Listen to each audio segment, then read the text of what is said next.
Was it an Arabian's night, or was he cut short by a Kiwi buzzsaw? Did the voluptuous Viper topple the towering Texan? And was the luck of the Irish with Devlin, or did an Australian anomaly have an ace in the hole? Gentlemen, raise your beverages. It is an NXT party. Support, no DQ. Welcome everybody to the NXT party for episode number 41 of NXT UK. I'm your host, the Rated R reviewer, Stephen Osborne, joined as always by the General, Jerry Slaughter. Good evening, wrestling fans. And tonight, our special guests in order, we've got Chris Mace. How are you doing, Chris? Doing good, y'all. Glad to be back. And we've got Colin Andrew. How's it going, Colin? I'm good. We in Brooklyn, y'all. Yep. We still in Brooklyn. The Holiday and the Cleaver, respectively. Thank you guys for joining us. I think this was a much better show than we had last week. Oh my God! Last Absolutely. week was a shit show. And in that vein, we do have something to unveil. Chris here has a daughter who is very artistic, and I believe we did an unboxing of this at the end of an episode of something. What's NXT last week. NXT. For those that actually hung around and watched, and we want to show this off on this show. Didn't want to do it last week because it was a piece of shit episode of NXT UK, for one, and for two, we didn't have Chris with us anyway. Tonight we do, so I'm going to edit me out going to get that, and then I'll be right back with it. No, we won't edit this. Dun, dun, dun. It's too late. It's already edited. Probably. Dun, dun, dun. Dun, dun, dun, dun, dun, dun, dun, dun, dun, dun. Dun, dun, dun, dun, dun, dun, So, dun. there's yours. Yep. So, let's see how close we can get it with that. There we are. Hey, and we are calling on this side. Isn't that weird? Interesting. That's weird. Yes. Check it out. That's us. Yay. All right. Chris's daughter did that for us. Yes. And Chris graciously mailed it to us. This is awesome. This is possibly the coolest gift I have ever gotten in my life. Yeah. Fan art of me. That's crazy. She caught my perpetual exhaustion perfectly. And even though it's a red bulb, she got orange all through my side. You Yep. got the blue. Yeah, this might be the coolest thing I've ever gotten. We really do appreciate it. So thank you very much, Chris. And Ain't a problem. thank your daughter for us as well.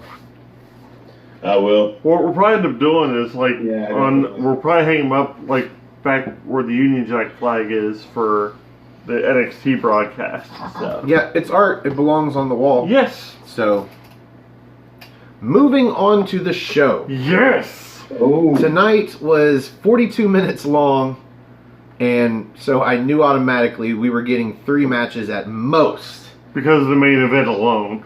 And we did. At least we didn't get 2 matches, but this show went by very fast, and obviously it's going to.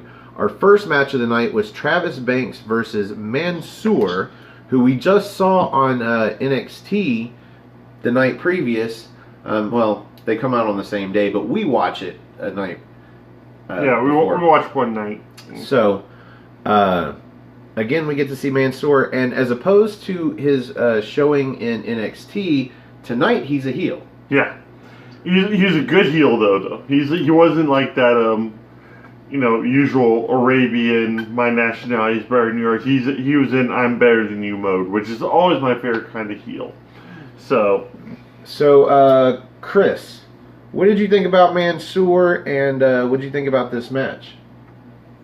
I like him better as a heel. I thought he did a real good job in the match. I was actually impressed with Travis Banks. Like I said, I don't really have much confidence in him unless he's wrestling Devlin, but he actually impressed me tonight, what he did. He actually showed he can actually be a ring general when he has to be. So I was pretty impressed with the match. I was actually kindly surprised.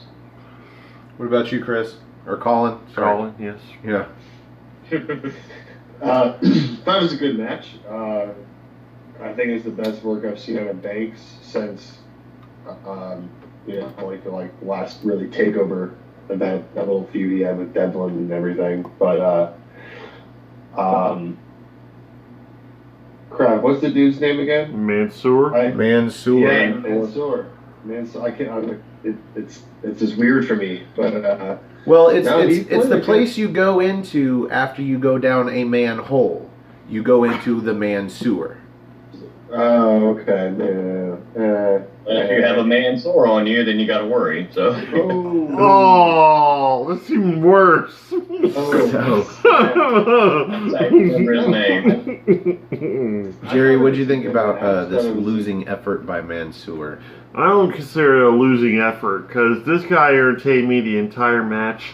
I think if anything, he carried the match. He sold extremely well. Travis Banks is just a flurry of kicks for me, and that's it.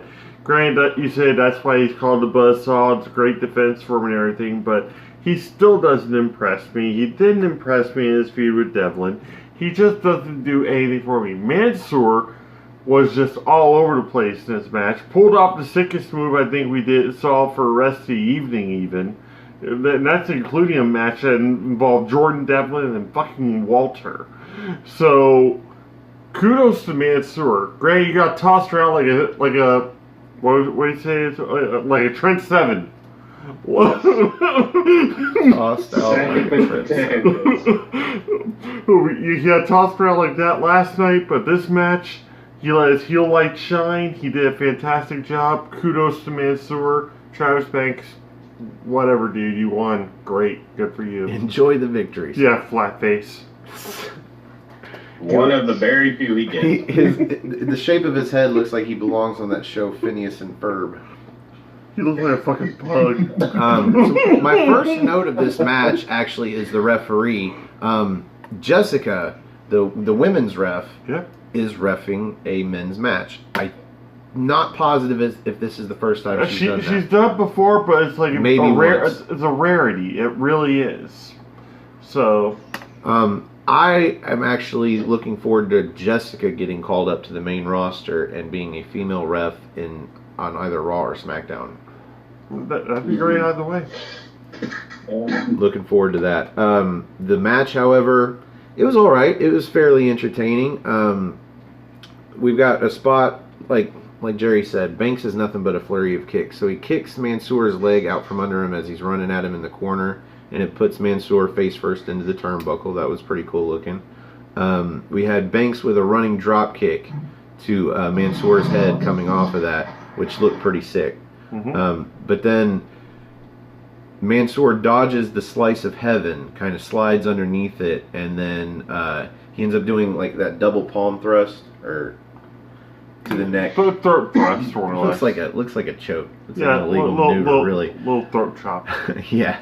He does that, catches him, and then puts him in a reverse DDT that he swings over, and I call this an inverted curtain call, because that's almost exactly what it was. He lifts him up, and he swings him over like a curtain call. Yeah. And, yeah, it was pretty sick looking. I'm not sure if it's the sickest move I've seen all night, but we'll get to that. I'll say, okay, then we won't say sickest, I'll say most innovative. Surely the coolest thing I saw all night that I've never seen before. There we go. We'll go with that. Innovative. In the end, we saw Travis Banks dodges Mansoor's like trying to go off the ropes, and Banks just runs to the corner and then comes off with the slice of heaven and then hits the Kiwi Crusher, which is just like a vertical or maybe a fisherman's Michinoku driver. It's a key crusher Low-Key used to do. He gets the pinfall, and it was all right. It was entertaining. Mansoor's shoulders were clearly off the mat on Travis Banks' legs, but we're gonna go ahead and ignore that. Oh yeah, Banks had Mansoor's head in his lap, and his shoulder was clearly not on the mat, but the ref couldn't even see it, and poor girl. So up next we've got the weirdest promo I've seen on NXT UK. Yes. We've got Xia Brookside in the Performance Center, and she's talking to the camera, and she's got all these, like, I don't know, emoji-looking stuff going on in the camera that's interacting with her that is not natural. So it's a little bit contrived, and she's talking a little funny. In the end of it, she's flying or something, and she, like, zooms off with her arms Air out. Brookside, yeah. Holy crap, this was weird. What did you think about it, Colin? I felt like I was watching a really, really, really, really, really bad children's promo for like a British Mr. Rogers ripoff. It was dog shit. Okay. The only quality information at all in this promo was her saying that she's going to take the loss and then she's going to get stronger and better and turn it into wins. Yeah. Not much tells us that that's going to happen, but she says she's going to take us on that journey. So maybe this is going to be a series of promos where we watch her do performance center stuff and then fly off. What do you think about this, Chris? Oh, Lord. I don't know what to make of this fucking damn promo she did. The only thing I was thinking the whole time is, damn, you are one sexy woman. But other than that, that's all I was thinking about the whole time. I don't understand. I didn't give a shit about what she said. It was like, what's the point of any of this? Jerry? Well, with Zaya Brookside, she's got a lot to prove at this point, because as far as a lot of people are concerned there, she's just pretty much daddy's girl, since like her dad helps run the performance center over there. But at the same time, if this is going to be her character, great. We've already got Bray Wyatt doing the Firefly Funhouse. Why not have her over here doing almost like lamb chop type shit? Whatever. She's still going to lose. She's still not going to be that great. She needs Team Candy Floss, make a run for the women's titles after a bit. But otherwise, I really have no feelings for Zaya Brookside whatsoever. Yeah. To me, this was just overall odd. Yeah. Odd. I was about to say, that's coming off a week where we had Velveteen Dream rewrite the national anthem. Well, the important thing here is it doesn't get me excited about anything. No, it doesn't. In the least, it doesn't get me excited about more of these videos of her. So, I don't know. This might be the worst promo I've seen on NXT UK thus far. Yeah. I think it's the worst. Coming off of this, we've got a video package for the soon-to-debut Ilha Dragunov. This guy looks like a badass. And, he looks badass. Yeah, is anybody currently not looking forward to seeing this guy wrestle after that video package? Oh, I'm ready for him to come in now. Yep. I think they need him. They need him soon. What about you, Colin? Can you pronounce his name one more time? Because I was trying to Dragunov. Ilha Dragunov. ILJADRAGUNOV. I mean, his whatever contacts he was wearing looked pretty cute. That promo was pretty dope. The vignette package, whatever you want to call it. Did you just call that dude cute? Yeah, as he said, he had cute eyes. That's what he said. This was all video footage and commentary from other promotions. I'm assuming ones that WWE is actually partnering with or working with in the UK. I'm pretty sure he came from Progress or WXW, but I want to say Progress. Anyway, it's an NXT video package. It was great. There's not much else to say about it. It was good. Nina Samuels is up next. She's having a promo in the back in front of like an actor's or like a stage actor's vanity mirror with the bulbs, old school.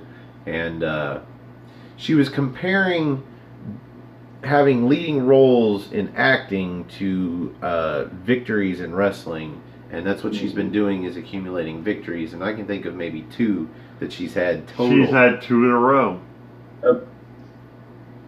But they weren't against anybody of note.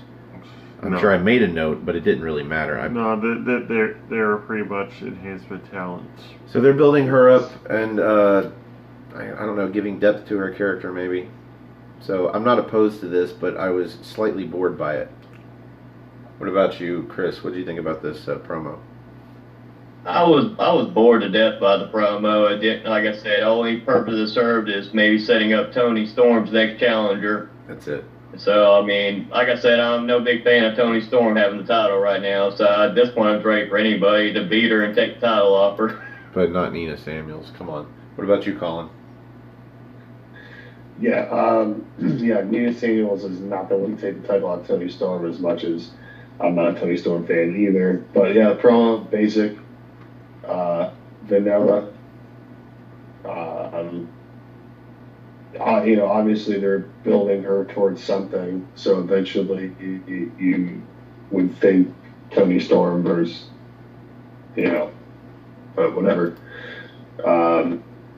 She only has there's 2 wins, but it's 2 in a row. So I guess winning multiple matches in a row, gets you somewhere. So see what happens with it. We'll see what next week brings. See if there's another vignette. Well, she's talking about Tony Storm specifically. She wants the title, or at least an opportunity at it, and I guess 2 wins in a row is nice. If she can get another one, I'd say 3 wins in a row, yeah, you should at least get an opportunity. Mm-hmm. I mean, we've seen several other people get opportunities with fewer wins in a row. Just saying. Yep. Yeah. Showing up. After this, we've got a women's match. We've got Piper Niven versus Reina Gonzalez, who is technically NXT, but we are in New York, and they mentioned the NXT cousins of NXT and NXT UK having a lot of these matches. And as far as size goes, Reina Gonzalez is pretty big. I mean, she's tall. She's tall and thick, and not fat. But she comes out with like a bull rope and this Texan gimmick, and okay. She She's needed like more the JBL cowbell. of. She needed more cowbell to beat Piper Niven. I have one note for this match, and that's the end of it. And Piper Niven hits a Michinoku driver for the pinfall. I think before that she hit like a cross body that ends in a splash that looks pretty devastating. And then what she hit after that, it was like a senton off the rope. Like she came off the ropes with a running senton, but ended it with the elbow. Kind of turned it into an elbow, yeah. But no notes in this match. Nothing I wrote Michinoku driver myself. Yeah. So that and more cowbell. What did you think about this match, Colin? Well, she came down with the bull rope and the cowbell and stuff. It kind of reminded me of like Justin Hawk Bradshaw back in the day. Yeah. Bradshaw. I thought it was an okay match. It was a pissing contest at first, battle of the strongest women, I'm going to hit you off this rope, I'll see what you got, slapping hands. But I'm glad to see Piper get the win because it's her second match at NXT, and she came in with a little bit of momentum on Rhea Ripley's expense. So, obviously, they're going to build her up to be a contender too, eventually down the road for the title. I like her finishing move, but I feel like the Michinoku driver is just like everybody's finisher anymore. Or at least there's a lot of modifieds, but it is what it is. I thought it was a good match. We'll see what happens next, and then we'll see what happens next for Gonzalez in NXT. Well, you mentioned a lot of Michinoku drivers, but the previous match ended with a fucking Michinoku driver. Yeah. So I know. If Walter was capable of hitting a Michinoku driver, I'm sure that's how the main event would have ended. Michinoku driver number 1. Yes. What do you think about this, Chris? I was not really impressed with this match. Like I said, it made Gonzalez look strong, but it made Piper Niven look really weak towards the end to me. I just wasn't really impressed with Piper Niven in this match. I think Gonzalez had way too much offense in the match, and I just wasn't impressed. If we're building Piper Niven up to face Rhea Ripley, I think she needs to be a heck of a lot more dominant in her match. I know it's her second match, but to me, she looked really weak in this match until the ending, and I just wasn't really impressed with this match. Yeah, 90% of the offense goes to Reina Gonzalez, and then Piper Niven comes back at the end for the win, basically. Babyface story here. What do you think about this match, Jerry? I think Chris pretty much nailed it on the head with the fact that they're trying to build Piper Niven as to being this, like, the strong, tall, she's supposed to be the new big dog here and supposed to be striking fear into Rhea Ripley, but she's having problems with somebody just debuting in the company that day. And it's sure enough, like, we didn't see Ripley or anything. She didn't come out and make her presence known in any way, shape, or form. But at the same time, Piper didn't really show us anything different. And she looks like she had just as much trouble with the this chick as she did with Killer Kelly last time. And so she's not really coming off that strong. She's coming in with a big name, but otherwise, she's not really impressing me at all. Agreed. So after this, we've got a backstage promo with Kenny Williams and Amir Jordan. They're talking about Gibson and Drake and how they've been disrespecting them, and they're trying to counter that with how long that they've been in the business. And I'm kind of over this already. I just want to see the match and see this feud, if you could call it that, end. I don't care who wins. At this point, I would rather see Gibson and Drake retain, but at this point, I don't care who wins. Just end it. I'm tired of seeing Amir Jordan get in the ring and do that dance, and Kenny Williams look at him like, why are you even my partner? It's like, if that's the dynamic you're going to show in the ring, it doesn't fucking make sense. No. Yeah. You can't be successful tag team and have one partner look at the other one like he's crazy. Well, I was about to say, the only time I've ever seen it actually happen was Colt Cabana and CM Punk as the second seed Saints. They were able to pull it off. Colt had his humor. CM Punk was always super serious, but at the same time, these two are not Colt and Punk. They're two lightweights that are just trying to make a name for themselves, and until they get more established, they start taking more serious steps in their matches. Let's call this what it is. This is a jobber team that's getting a slight push to go against the champions so that they can job, but have 3 or 4 victories under their belts going in. Yeah. So they look credible, but at the same time, they're a jobber team. Right? Yeah, they are. And I will always remember that, including if they win the titles. Yeah. Then I'm going to be like, okay, so they're transitional champions. Who's getting the titles now? Drew Bartel. So, Colin, what did you think about this promo?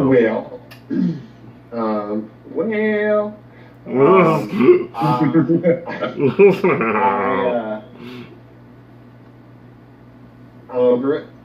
I've been over it. I've never been about it. I've never liked it. I don't like Kenny Williams. I don't like Amir Jordan.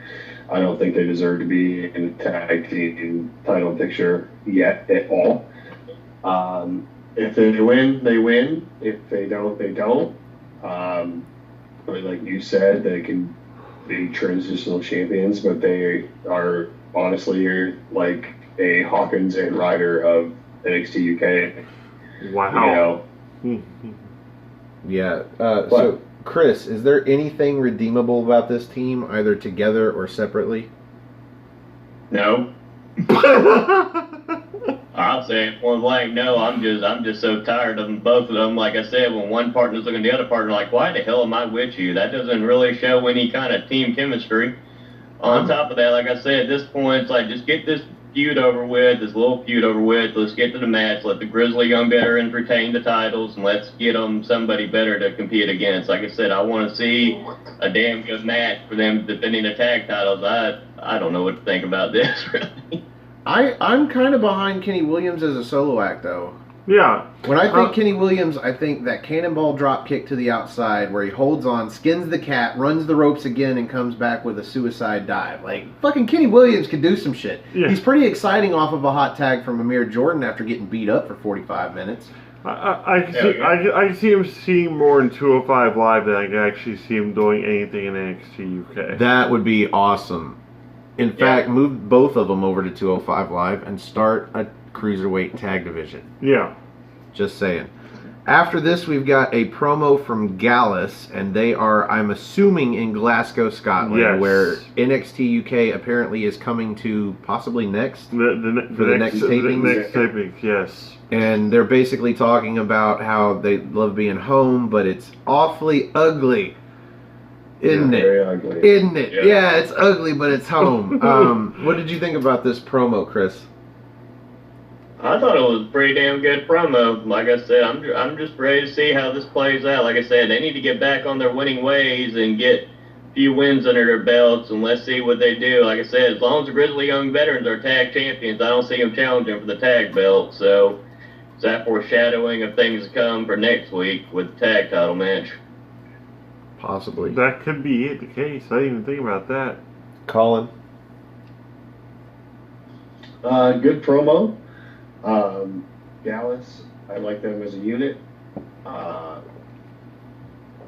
They mentioned that Glasgow is Gallus at the end. Obviously, they're outside of some arena. Yeah. And I believe next week they're going to be in Glasgow. I think you said next week we show them, or something along those lines. But yeah, I thought it was a good promo. It was actually nice to hear Mark talking, because normally he's the silent, or the silenter one out of all of them. Yeah. Well done. See how it plays out. Hopefully, one way or the other, they get in the tag division here soon somehow. This was really well shot. To me, it looked oddly cinematic. Yeah. But and the sound was done really well, even though you could tell that the wind was probably a problem. Yeah. But it needs very well done. It's NXT. Scotland. I mean, what do you think about this, Jerry? Well, my thing was more and more so, I can't understand a thing that Joe Coffey says. Like Mark and Wolfgang are just kind of nodding, but then Joe Coffey's coming off some Scottish mumble rap shit half the time when he's talking, and I'm like, okay, I'm piecing together a couple words here. Very slow mumble. And I'm like, okay, I kind of understand what you're saying here. I kind of feel you. I got the intensity. I got that because you kept cutting to you with your hair flipping back. Yeah, I know you're being a badass, so we're good. But otherwise, yeah, I'm excited to see what's next for them, especially if it's going to be in their homeland, on home ground. So. Kind of reminds me of Boomhauer from King of the Hill. Come on, man. No, come on, man. Come on, man. There you go. Glasgow's gone. Yo. Support, no DQ. So we are on to the main event. Tonight we've got Jordan Devlin versus Walter. Non-title, that is important, although I don't think the outcome would have been any different. No, not really. I'm going to start with you, Jerry. What did you think about the main event? It was everything I was hoping it was going to be. It was very physical. These guys have wrestled each other before, as Noah Foster has told me quite a few times.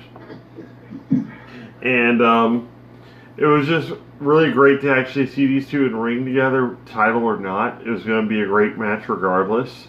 It was brutal. It had a lot of great spots. The crowd was definitely woken up by this match. They were the second Walter hit out there. They were just all about this match. They were already psyched when Devlin came out, but at the same time, like when Walter came out, everybody was in attention. Yeah. Like eyes were on the ring. You had people chanting. They got their second wind as soon as Walter's music hit. Mm-hmm. Basically. Yep.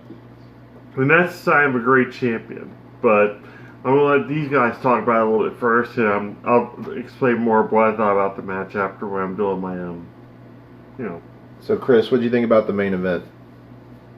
Oh, it was a fucking badass main event. I liked the way Devlin had to change up his strategy a little bit, just going after Walter, first playing chicken shit, heel with him, just running back and forth, getting away from him and stuff like that. Then they just going after the leg, keep telling the story, going after the leg, using psychology. Like I said, Devlin didn't get all his greatest hits in for sure, but like I said, that was a damn good match. And like I said, I think whether it was intentional or I know it wasn't intentional, but accidentally, like I said, that blood really, I think, made a difference in the match when you see clearly that Walter was bleeding.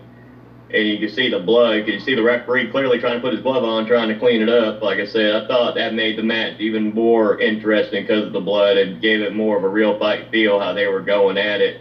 And you could see where Walter was getting worn down from all the shots to his legs, Devlin work on his legs and everything. Because you can tell even by the end of the match when he hit the pinfall, when Walter hit his powerbomb one and he had his legs up because I guess felt like in the match like his legs are so much in pain. He had to lift them up because they were so much in pain just to make sure he got the pinfall. Mm-hmm. That would explain that weird ass pinfall. Oh, that was some gay teeter-totter scissoring shit. That was Powerbomb pin number 3, I believe, in No Mercy. It's Powerbomb pin number 3. Nobody chose that one because of that reason. Yeah. Right? Unless it was a chick wrestler you were creating. Yeah. What'd you think about the main event, Colin? I thought Jordan Devlin shined in this match. Mm-hmm. The way that he sold the story, working the legs, taking it one step, trying to stay one ahead of him, taking the knee out again, taking the calf out, kicking the rope up into the hamstring, etc. I do want to call out one time, though, it was hilarious. Devlin went to go chop Walter, and it just sounded like the biggest little baby slap you've ever heard in your life compared to the damn bottle rocket we heard go off later. Like, But no, I thought Devlin did a great job in this match. I would definitely wouldn't mind seeing him in the title picture again. Walter hit powerbomb number 1 or number 3 or whatever you want to call it out tonight. His average deal, but Walter, he got a good run for his money from Devlin, and honestly, this is the point where NXT UK needs to bring in that mid-card title, the WWE European title, and Devlin needs to hold it because it's an example of this match. Yeah. And every other match he's been in, basically. Yeah. I know, but I'm just saying, like, this is just That's the icing on the cake right here. The candles have been lit. He needs a fucking belt. I didn't think we were going to see all 3 of Devlin's greatest hits tonight. Honestly, I wasn't sure if he could hit a Uranagi on Walter. Yeah. Even with Walter's help. It wouldn't make sense because of the height difference. But I suppose you could still try it. And of course, the standing moonsault is no big deal. It doesn't matter how big your opponent is. But so immediately I'm questioning hit number 1. I had completely ruled out Devlin's greatest hit number 2, and they actually named this move for us. They called it the Devlin Side. Yes. That is where he pulls the guy up into a belly to back drop with a high angle, but he holds him there and then drops it. Yeah. And I'm like, surely he's not going to hit fucking Walter with this. And at one point he tries. And Walter counters it and does it back to him. That was fun. Yes, it was. But I'm going to back up towards the beginning of this match. Rewind. My first note here was from Walter, because here's something I had never seen before. An inverted ripcord. And if you don't know what I'm talking about, imagine a ripcord coming around from the front using a hammerlock position. And then spinning through it into, I think he hit him with a shoulder block tackle. Yeah, it was a shoulder block. Short, because I said shoulder block tackle, you're like, just going to add tackle to everything now. Somewhere outside, Walter goes for that belly to back toss on the apron, and then Jordan counters. He hops up onto the apron, goes for that soccer kick, and Walter catches his leg, and then throws him up on his back and goes to throw him in the ring. Devlin gets caught up in the ropes with his leg and his wrist, and it looks a little sick. Yeah. I think this was a botch, but it looked like it worked. Yep. Devlin catches Walter's left leg, though, when he's coming back into the ring. And this is where he starts working on it. He starts beating on it where Walter's halfway in, like his leg's just in through the middle rope. And he ends this with a dragon screw leg whip that Walter can't go anywhere because he's behind the ropes. And this is what started the work on the leg. After this, Walter throws Devlin through the ropes. Oh, never mind. That's before. So, somewhere after this, Walter starts bleeding, as previously mentioned. And at one point, his whole face is nearly covered in blood. Like, it streaks everywhere. And at this time, on commentary, Nigel McGuinness decides to mention how there's starting to be bruising on Walter's left leg. And I'm like, yeah, or you could talk about the pool of blood on his face. We're going to go ahead and ignore the proverbial crimson mask on his face. And look at those welts on his leg. This is shoot blood. Like, we know you didn't plan this. Like, at least talk about it. Jesus Christ, his face is covered in blood, man. I don't even see the bruise that he's trying to talk about. Distracting us. Shortly after this, we get the chop that everybody's talking about, and this was possibly the sickest sounding chop I've ever seen Walter hit.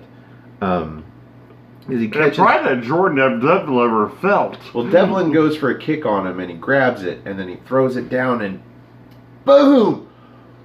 Fuck, that Yes. firecracker. Yeah, Jesus, that was so loud. Devlin attempts a crossbody, I think off the middle, and Walter catches him.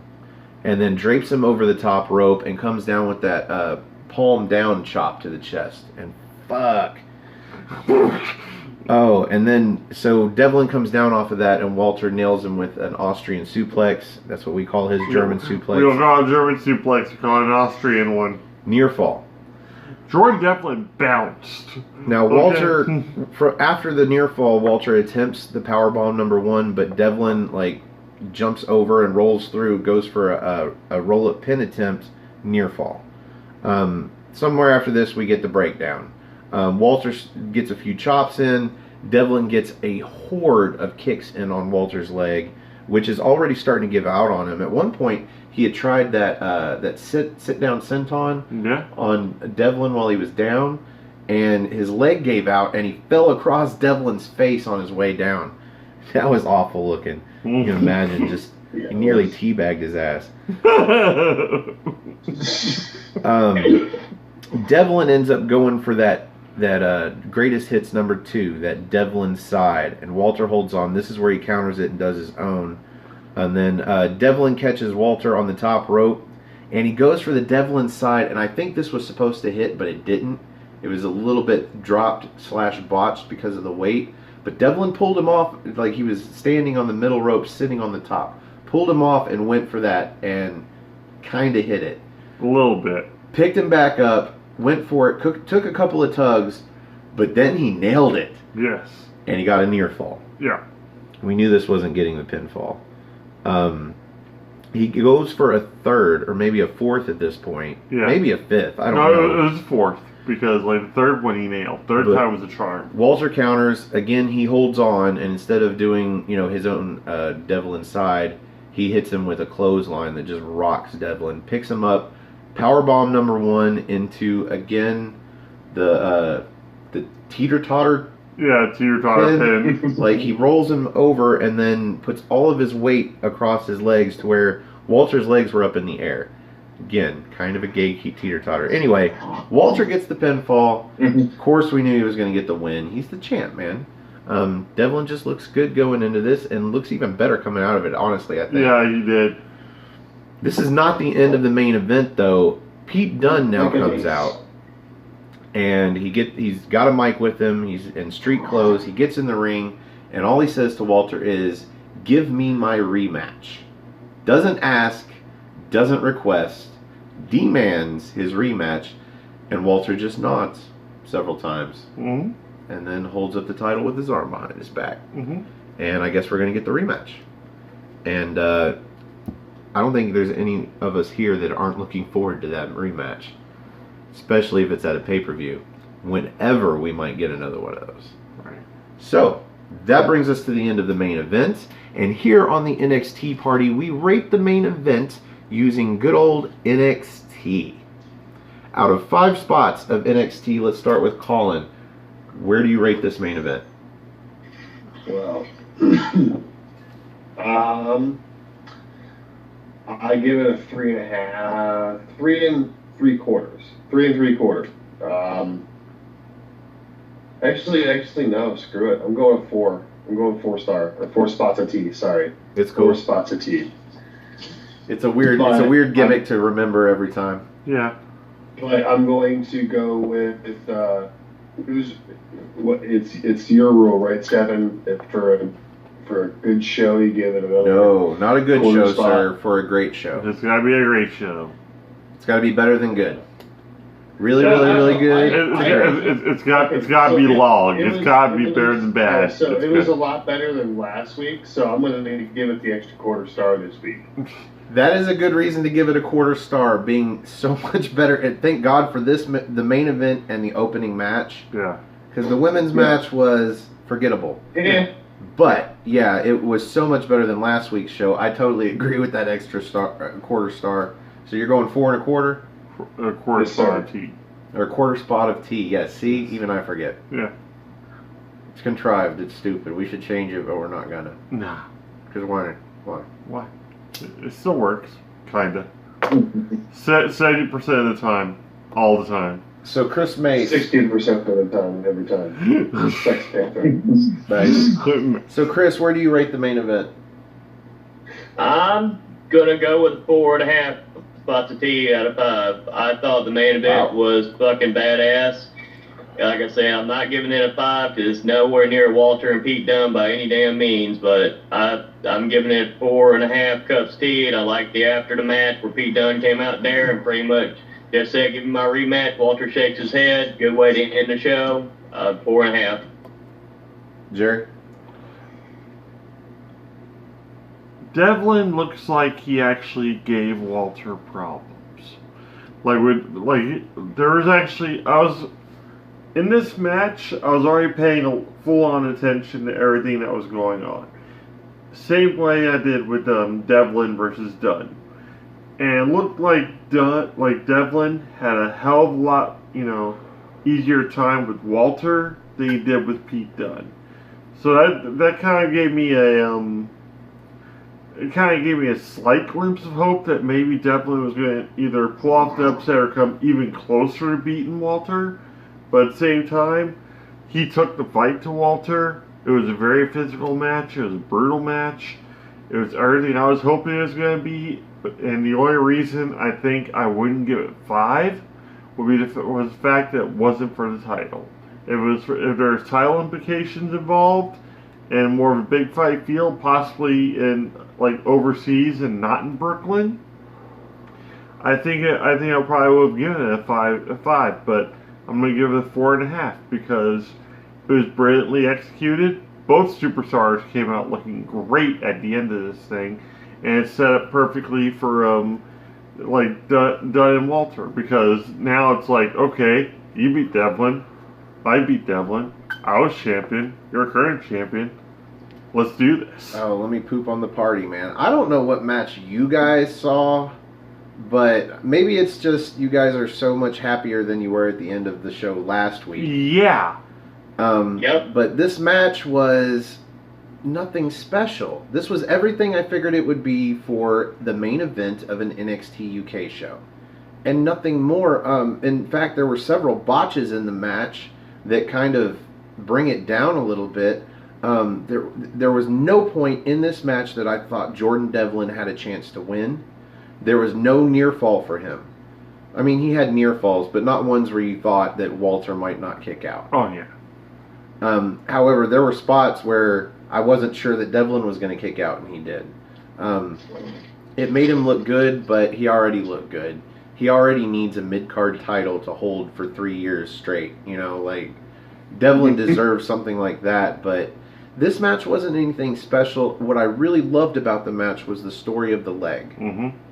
So I am going to bring up from, I was going to give it 3 3/4. I'm going to bring it up to a 4 because of that and because of Pete Dunne and the fact that we're going to get the rematch. Yeah. That's included in the main event. I'll give it a little bit extra. So I will go with 4, but that's not off the back of a great show, and because the middle match was very forgettable. I think it's all about Nina Samuels, but I thought that promo was actually pretty cool. But that's just me. I look more into cinematography when it comes to that kind of stuff, and her delivery was great. So that's the only reason I was actually pretty high on that. So I'm gonna be the low man on the totem pole here. I'm calling it 4, and 4 is nothing to fucking balk at or anything, but I don't think I saw the same match you guys saw. Well, you can call them pretty much probably in the same boat. Me and Chris are ones that thought a little more highly of it. Just to tell you of the aspect that affected me the most, if Devlin had cleanly executed that Devlin side off the middle rope, yeah, I probably would be calling this a 4.5. Yeah. But just that botch there, just like it kind of killed your mood. That was the one thing in the whole match that would have been special. Yeah. That would have been something I've never seen before. Mm-hmm. Now, granted, I didn't think he could execute a regular Devlin side, and he did, but without the pause. That would have actually beaten Mansoor's DT that he did if he had pulled off Devlin's side. But certainly Walter's chop did. Yeah. Oh yeah, Walter's. That was the sickest move of the night for me. God. Just you can't fake that sound. No, you Wow. just can't. Oh, poor Devlin. I think the crowd might have been chanting at one point, one more time. They're saying one more time, and Devlin was like, no. That was please at the breakdown. God, no. That was at the breakdown because Walter started off with some chops while holding on to Devlin's arm. Yeah. He hit one that just cracked, and the crowd's like, one more time. And Devlin's getting up from that first one like, no more times. And he gets it again. Wow. But, yeah, just the botches in the match just kind of brought it down. Plus, again, like you said, the fact that it wasn't a title match. Yeah. So, anyway, that brings us to the end of this episode of the NXT party. Yes. We do too many shows. So, where can we find you, Colin?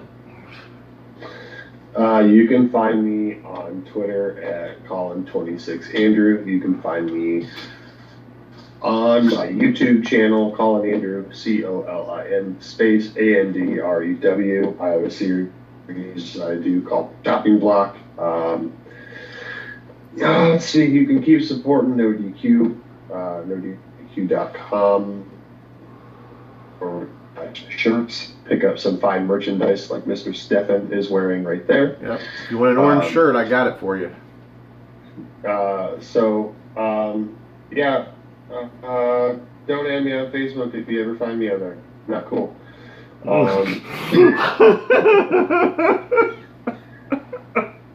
Keep supporting the channels. I'll let you all do your own plugs, but yeah, keep supporting everybody that you see on the screen. Keep supporting Noah Foster, because 2 of 5 Live matters. NoDQ.com/Noah. Yeah. So, and yeah, thanks for having me on, gentlemen. I appreciate it. It was fun. It's good to be back. Awesome. Absolutely. But it is what it is. Where can we find you, Chris? You can follow me on Facebook at Chris Edward Mace, support NoDQ.com, support Aftermatch Wrestling, support the Simple Man Noah Foster Show, 205 Live Matters. I said support Colin's new show, The Chopping Block, and pretty much that's about it, because I can't do what Jerry likes to do, so I had to go on 205 Live Matters, so I got to shut up. So there you go. And you can find Cindy G at NoDQ.com/Cindy, CINDY. Yeah. She is another member of the NX team. Yeah, NXT team. Yes. Hashtag NoDQ NX team. Yeah. A lot of initialisms here. It's awesome now. Well, I want to thank you guys for being on the show. And if you'd like to be on a future episode of the NXT party, come help us review an episode of NXT UK and have a spot of NXT with us. You can find me on Twitter. Go to nodq.com/Stefan. That's STEFAN. Or if you just want to find me on Twitter, it's at Stefan R. Osborne, OSBORNE. As always, the R stands for restricted. You can also find this gentleman on Twitter. At NoDQ General, and also on my Facebook group, Armbar, all capital, ARM. Wow, I botched it. ARM. It was my fault with the slurping. Yeah, it was.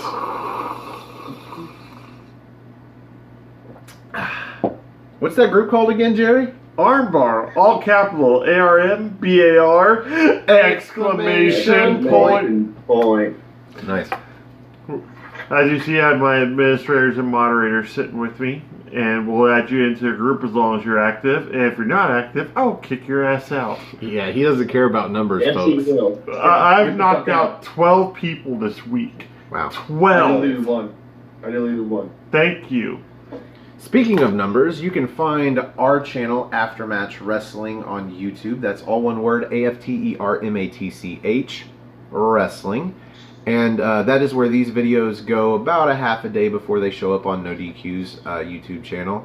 And we also have some exclusive content. We do Rated R Rapport. It's where we keep these guys after the show and just bullshit about wrestling. We might do that again tonight.